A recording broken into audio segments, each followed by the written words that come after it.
Beleza, então, pessoal, só me confirma. Bom, vocês estão vendo, né? Acredito que sim. Então, beleza.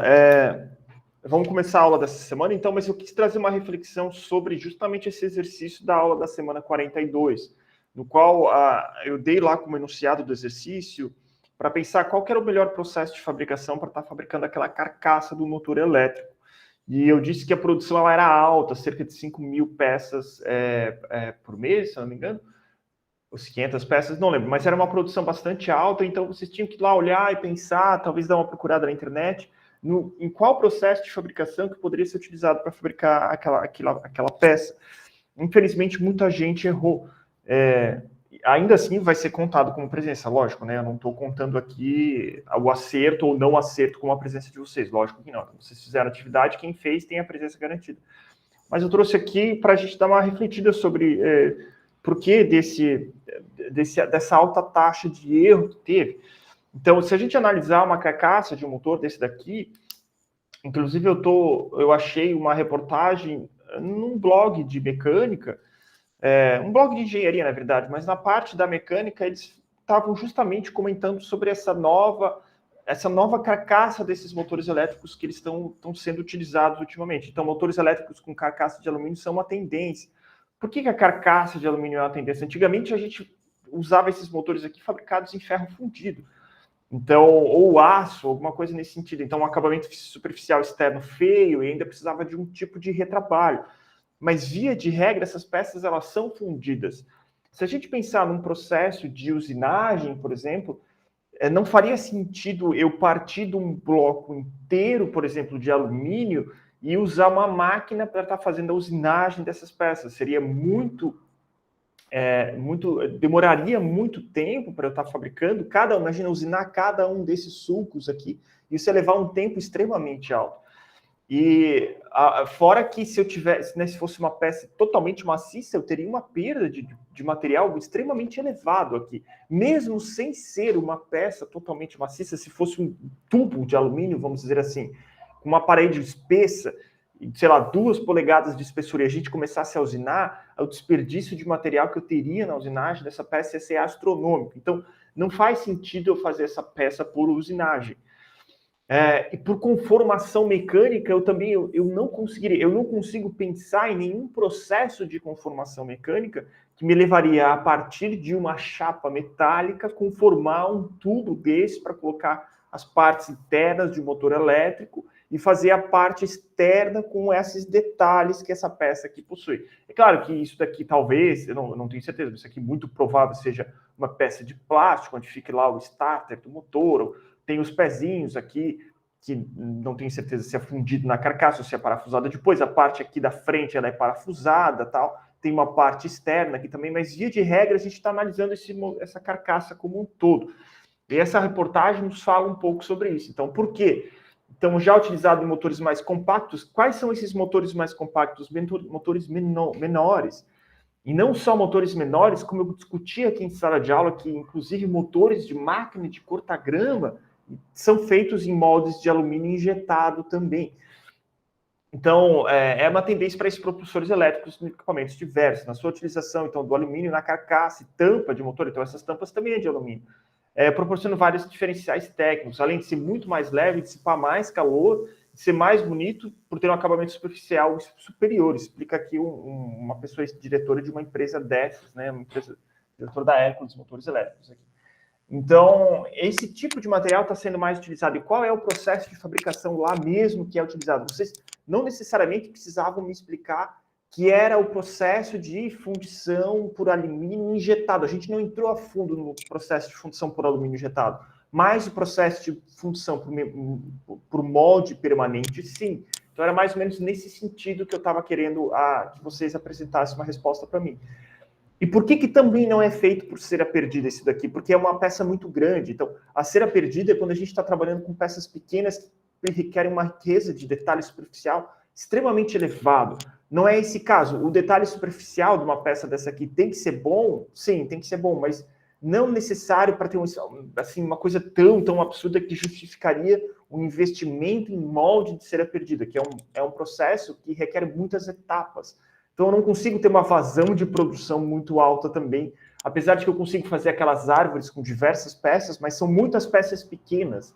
Eu não conseguiria fazer uma árvore daquela de cera perdida para peças tão grandes assim. Então, segundo aqui esse diretor, então, para a obtenção dessa estrutura, é utilizado o processo de injeção de alumínio sob pressão. Processo que permite alta produção de peças com geometrias bastante complexas, como é o caso dessa carcaça. No método, o alumínio fundido é injetado em um molde com grande pressão. Dessa maneira, atinge o preenchimento total do molde, que depois é aberto para a peça ser retirada.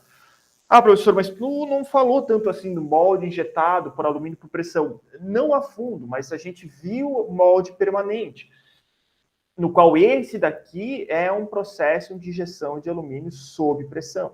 Então, eu tenho lá uma matriz, então é uma matriz que fecha, faz a injeção do alumínio fundido.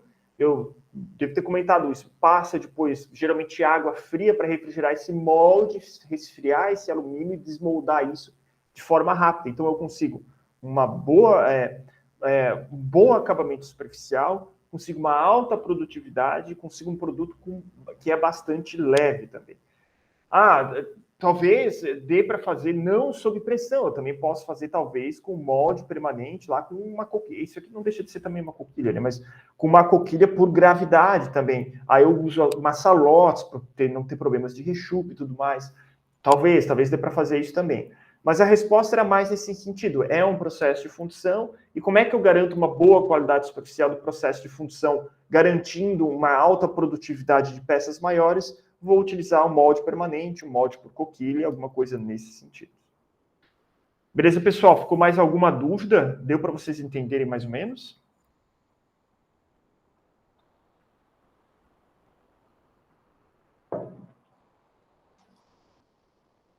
Beleza, então se ninguém tem nenhuma dúvida, vamos para a aula de hoje. Então, na aula da semana passada, a gente falou ainda sobre os processos de fabricação mecânica, sobre torneamento.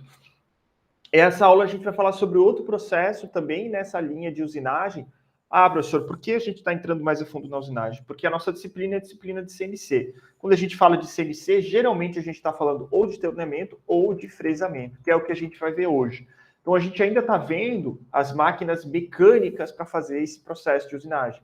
Quer dizer que, então, eu posso fazer as mesmas peças num CNC ou numa máquina convencional?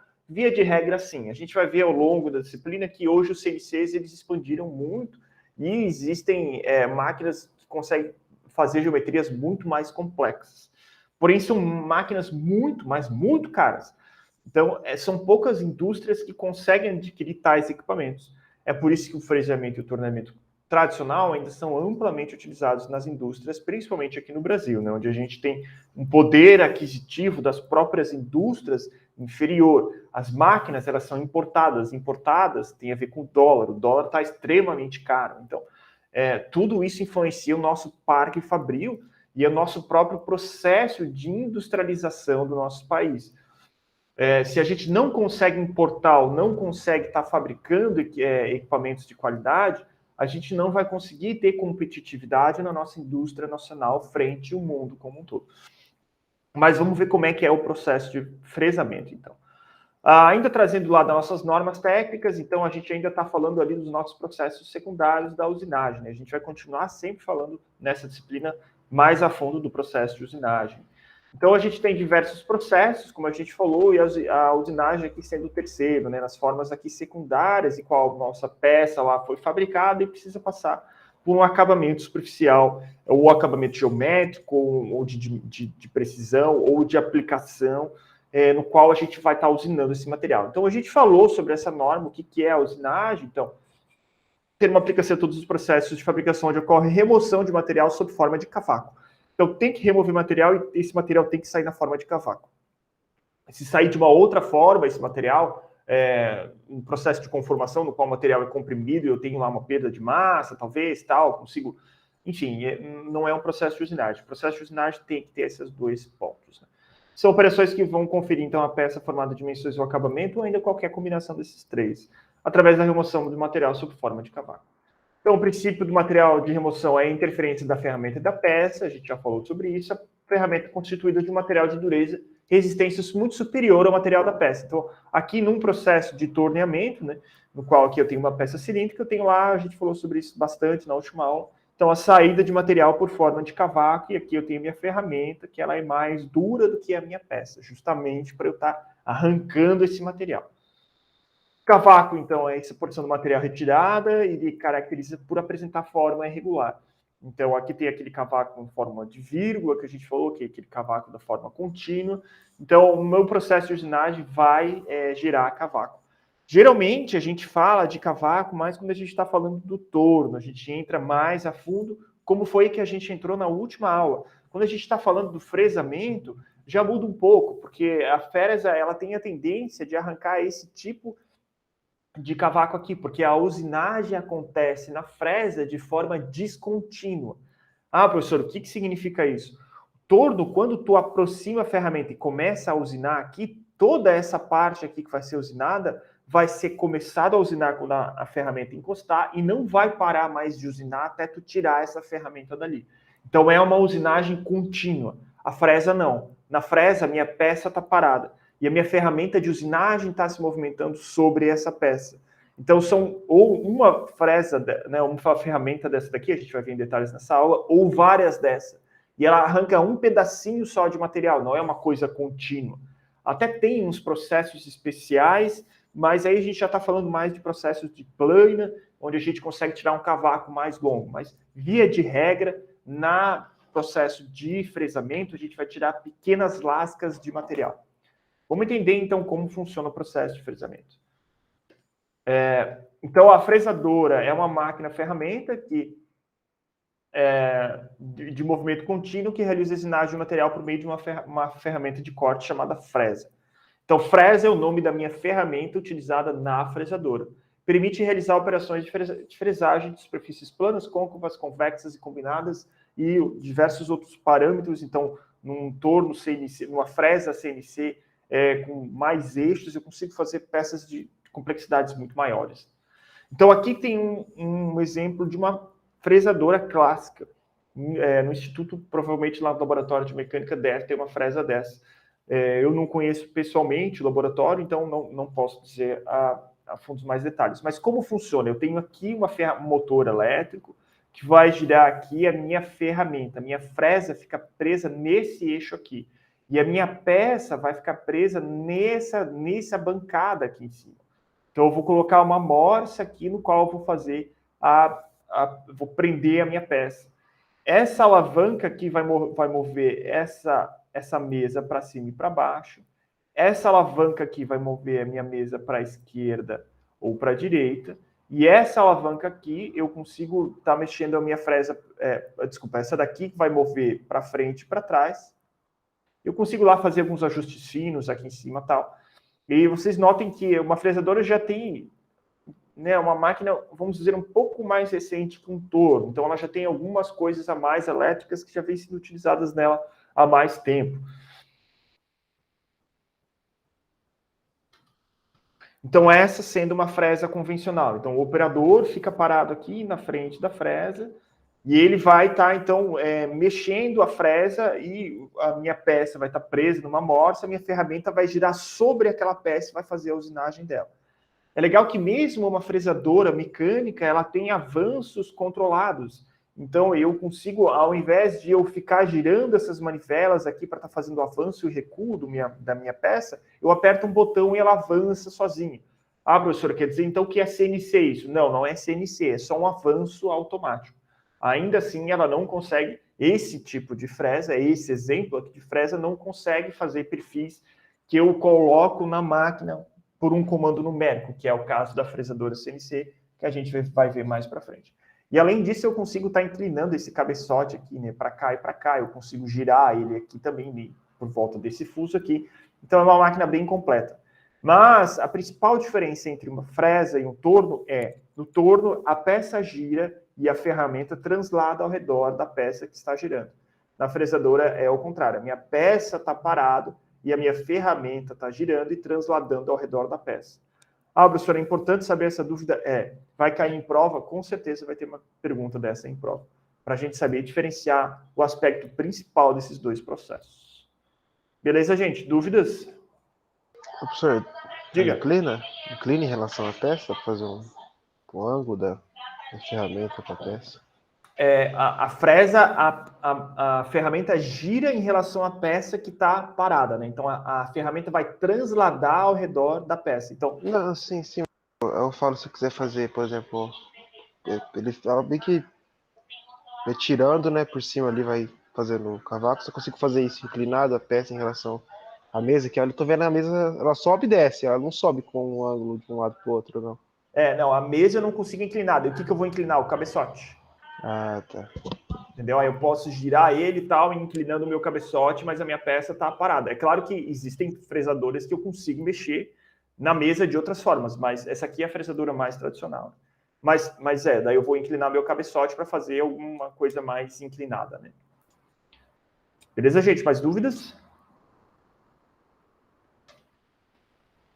Fechou. Então, quais são as características, né? O fato da fresa possuir diversas formas confere a essa operação um caráter de versatilidade em termos de geometrias possíveis a serem geradas. O que quer dizer? A fresa, como eu falei, é a ferramenta. Não necessariamente ela vai ter uma geometria só, eu posso ter ferramentas de diferentes geometrias. Então, eu vou ter, por exemplo, uma ferramenta que é mais inclinada, uma ferramenta maior ou menor, ou que possui um determinado perfil, eu consigo isso na minha fresa, o que facilita muito o processo de usinagem de peças. Boa parte dessas superfícies não planas e não de revolução de peças mecânicas somente pode ser geradas por fresamento. Então, por que não planas? Porque muitas peças planas lá eu consigo fazer numa ferramenta chamada plana, né? onde justamente eu vou trabalhar com a planicidade da minha peça. E não de revolução. Revolução está atrelado ao torno, né? Então, essas outras peças eu vou ser geradas, eu vou obter ela por processos de fresamento. Então, aqui tem um exemplo de fresamento. Então, ó, a peça está parada aqui e eu tenho aqui um determinado tipo de fresamento. Ó, essa minha ferramenta, ela tem uma determinada angulação. Então, ela vai fazer esse detalhe aqui na minha peça. E essa fresa aqui é a fresa horizontal, que a gente chama. Aquele exemplo que eu mostrei para vocês era uma fresa vertical, que faz esse tipo de usinagem aqui.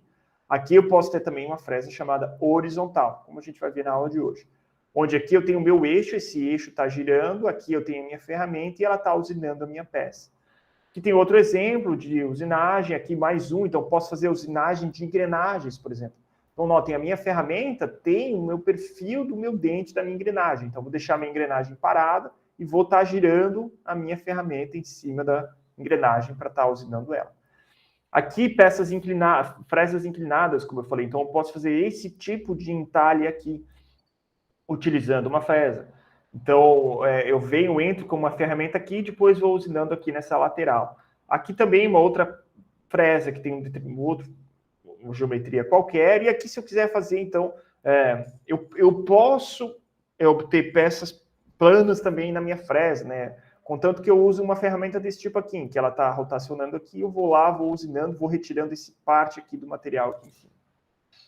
Então, notem, aqui os cavacos, eles têm a tendência de ir se quebrando. Então, não vai formar um longo cavaco que nem o do torno, que pode causar acidentes ou qualquer coisa de tipo. É claro que a fresa também gera cavacos e esses cavacos também podem machucar alguém. Ainda mais que eles vão caindo no chão e tal. Então, por isso tem que usar bota, todos os equipamentos de EPI, óculos de proteção, etc.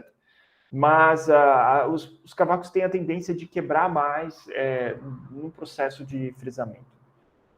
Então, é a operação de usinagem caracterizada por... Então, a ferramenta chamada de fresa é provida de arestas cortantes dispostas simetricamente em torno de um eixo. O movimento de corte, então, é proporcionado pela rotação dessa fresa ao redor do seu eixo. Então, é a ferramenta que gira e vai fazer lá a usinagem da minha peça. O movimento de avanço geralmente é feito pela própria peça de usinagem que está fixada na mesa da máquina. Então, por exemplo, se eu quiser fazer uma coisa inclinada ou mesmo de topo, né? Então vou lá, venho com a minha fresa. Então é a minha peça que vai estar se mexendo aqui embaixo. A minha fresa ela só está girando em cima, ela está parada. E a minha peça que vai girar embaixo, vai transladar ao redor dessa ferramenta, né? Vai estar se movimentando aqui embaixo. Mas a fresa ela está parada, girando. É diferente do torno que a gente girava a peça, né? E daí a ferramenta vinha lá fazendo isso, né? Então é diferente. Então a minha peça vai mexendo lá na mesa. Tipos fundamentais de fresamento. Então, eu tenho fresamento que é conhecido por fresamento tangencial. A operação no qual os dentes ativos estão na superfície cilíndrica é da ferramenta, né? O eixo da fresadora é paralelo ao eixo da superfície que está sendo gerada. Então, aqui tem um exemplo do fresamento tangencial. Então, eu tenho uma peça que está avançando para cá e eu tenho uma ferramenta de corte que está aqui e ela está rotacionando, apresenta um movimento de revolução ao redor desse eixo aqui. Então, eu vou lá e estou usando. Então, aqui é minha profundidade de corte, é o material que está saindo aqui, ó. Beleza? E eu tenho fresamento frontal, no qual a operação dos dentes ativos da fresa estão na superfície frontal da ferramenta. O eixo da fresa é perpendicular à superfície gerada. O que isso quer dizer? Eu venho usinando a minha peça por aqui. Existe ainda o avanço concordante ou discordante, como a gente vai ver. Então, eu tenho um movimento de rotação da minha peça aqui, e ele está retirando o material dessa forma aqui. Então, minha peça está vindo para cá. Está retirando essa lasca de metal aqui, ó. Tranquilo, né? Fresamento frontal e fresamento tangencial. Então, tem uma diferença ali de onde a minha ferramenta está colocada, né? Da direção dela. E eu tenho fresamento concordante e discordante. Então, no fresamento concordante, também é chamado de fresamento para baixo, o movimento de corte e avanço tem aproximadamente o mesmo sentido. As características principais dessa técnica é que a ferramenta empurra a peça na direção da mesa. Então, eu estou empurrando a peça lá para a direção da parte de baixo da mesa. Então, a tendência é que a peça fique segurada nessa mesa.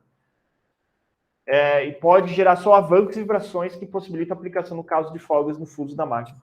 Então, eu vou literalmente, a gente vai ver uma foto, mas eu vou empurrando a mesa para baixo, e como é um movimento discordante, ou seja, eu tenho várias ferramentas, várias bits ali de corte numa fresa, isso ali pode gerar vibrações que vão batendo na máquina e vai gerando todo um movimento lá de vibração dessa máquina. E caso se tiver folga no fuso, não vai funcionar muito bem, não vou conseguir um acabamento superficial muito bom. O movimento discordante é ao contrário, também chamado de convencional. O sentido do movimento de corte é contrário ao avanço. Então, é favorável na aplicação em máquinas com determinada folga, mas a ferramenta tende a levantar a peça, exigindo sistemas de fixação mais rígidos. Então, se a peça não estiver muito bem fixa, eu vou fazer um movimento discordante e eu posso ter a tendência de arrancar essa peça da máquina, gerando um acidente. Então, aqui tem uma foto que mostra as duas.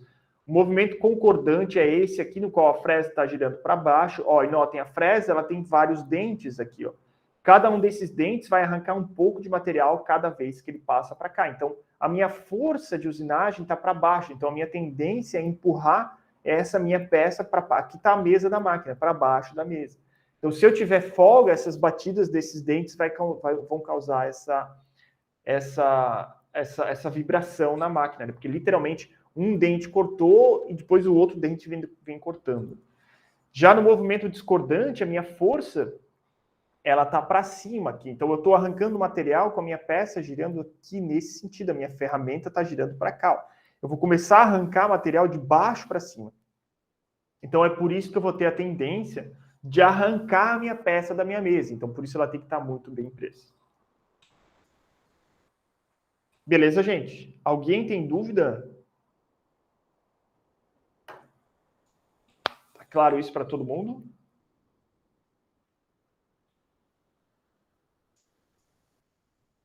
Tranquilo, então. Então, existem diferentes tipos de fresadora e elas são caracterizadas de acordo com a posição do eixo principal.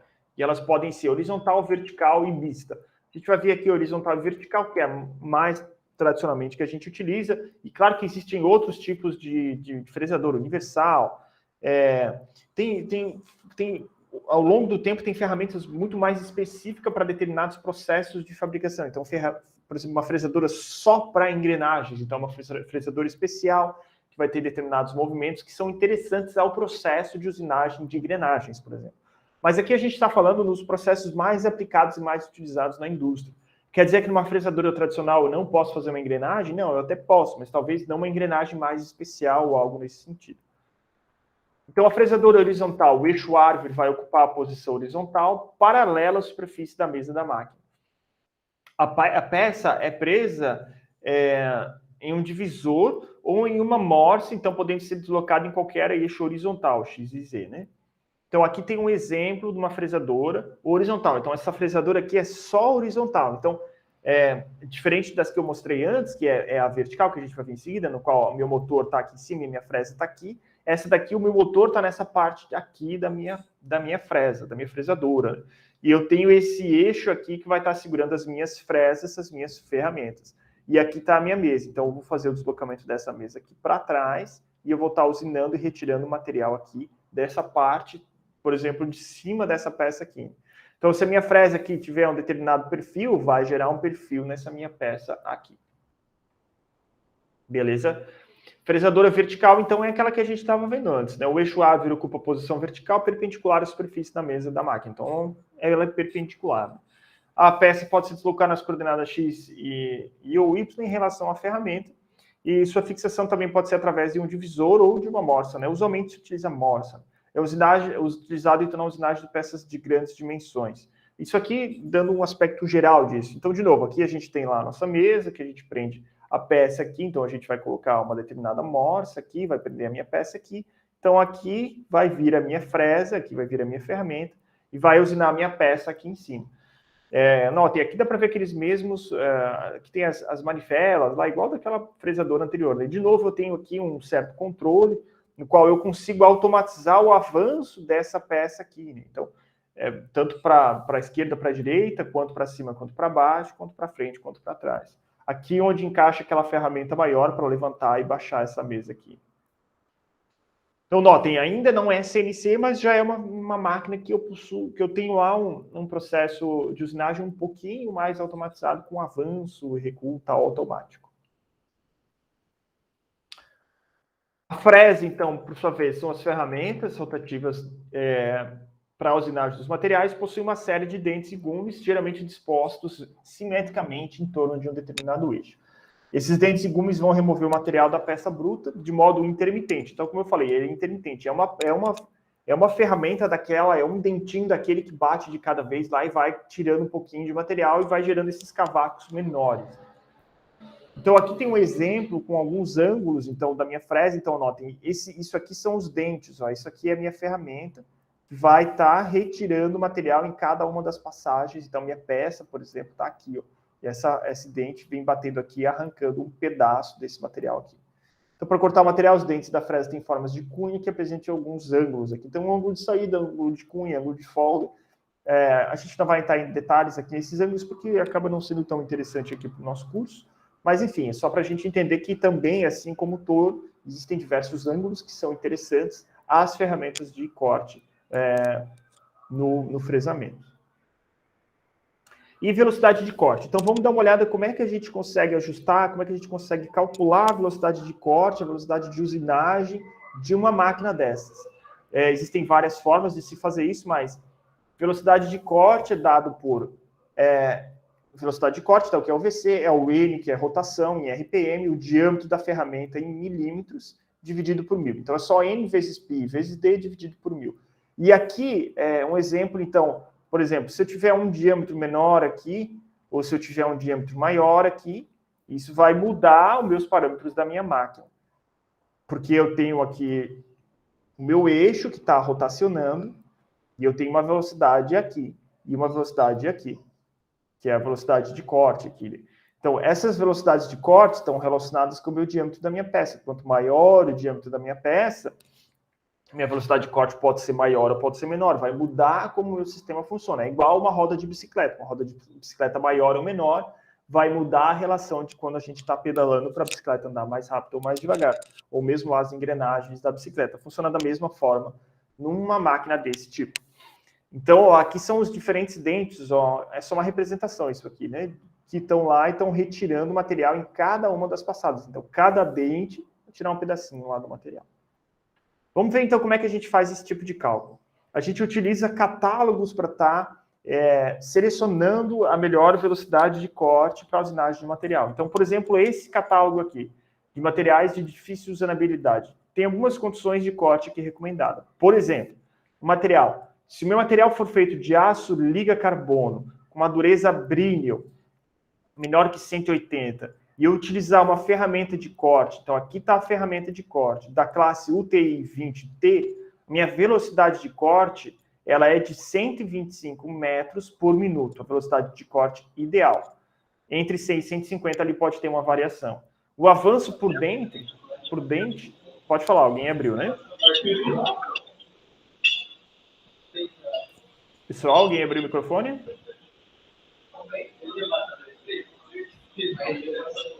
João Vitor, quer falar alguma coisa, João Vitor? Eu acho que foi sem querer. Sem querer. Então eu vou desativar o som dele. Então, continuando a explicação, então, eu tenho o meu material, então aqui é a minha peça. Aqui é a minha ferramenta. E aqui eu tenho alguns parâmetros de corte. Então, se a minha peça, se o meu material for aço liga carbona, com dureza Brillion inferior a 180 Brillion, né? A minha classe da minha ferramenta, uma UTI 20T, a minha velocidade de corte é 125 metros por minuto. O avanço por dente é de 0,35 milímetros em cada dente, então cada dente vai retirar 0,35 milímetros de material. Uma profundidade máxima de corte de 4,5 milímetros. Então, esses parâmetros estão relacionados lá ao meu processo de fabricação. A partir dessas informações, eu consigo ir lá na minha máquina e configurar a velocidade de corte dela, tanto a velocidade de corte quanto o número de rotações por minuto. Então, vamos ver num exemplo como é que fica isso. Um exercício aqui. Então, calcule quantas rotações por minuto devem ser utilizadas para facear por fresamento uma peça de ferro fundido cinzento com uma ferramenta da classe HTI 10 com 100 milímetros de diâmetro. Então, vamos olhar lá na nossa tabela. O meu exercício fala em ferro fundido cinzento. Ferro fundido cinzento está aqui, ó. O meu exercício fala da ferramenta HTI 10, né? Então, minhas ferramentas estão aqui. Então, eu vou... Está aqui, né? HTI 10 está aqui. E a minha interseção entre a minha ferramenta e o meu diâmetro... Ele deu aqui velocidade de corte, ó. Minha peça tem 100 milímetros de diâmetro, isso aí. E a velocidade de corte que eu consigo obter dessa tabela é 125 metros por minuto. Então, aqui basta eu jogar na minha fórmula. Eu tenho a velocidade de corte, que vem da tabela. Eu tenho o meu diâmetro, que o exercício deu. Eu quero saber qual que é o número de rotações por minuto que eu vou colocar lá na minha máquina. Só substituir, né? Então, vou isolar o N aqui, enfim, só substituir. Consigo saber que a minha máquina vai ter que estar girando por volta de 398, a gente pode dizer ali mais ou menos 400 rotações por minuto. O que isso significa? Significa que quando eu for fresar uma peça desse tipo, utilizando essas condições de corte, eu vou lá na minha máquina e coloco a rotação de 400 rotações por minuto. Gente, alguém ficou com alguma dúvida? Todo mundo entendeu, então, a grosso modo, como funciona o processo de fresamento, tendo em vista que é para ser uma aula de revisão, né? Na teoria, para vocês já terem visto isso na disciplina de processo de fabricação mecânica. Ok, professor. Fechou, então. Os exercícios para entregar para a próxima aula qual a diferença entre o fresamento concordante e o fresamento discordante, a gente comentou em sala.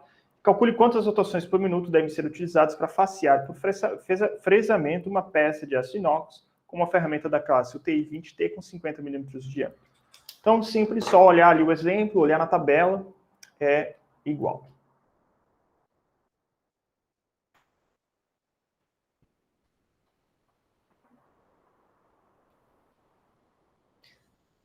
Beleza, gente? Ficou alguma dúvida? Alguma dúvida em relação à aula passada? Então, só lembrando, quem não entregou a atividade da semana 42, entre em contato comigo por e-mail, senão vão ganhar falta. E não esqueça de entregar a atividade dessa semana. Vocês estão dispensados, então, só colocar a presença ali no chat. Muito obrigado, nos vemos na sexta-feira. Isso, na disciplina de gestão de manutenção.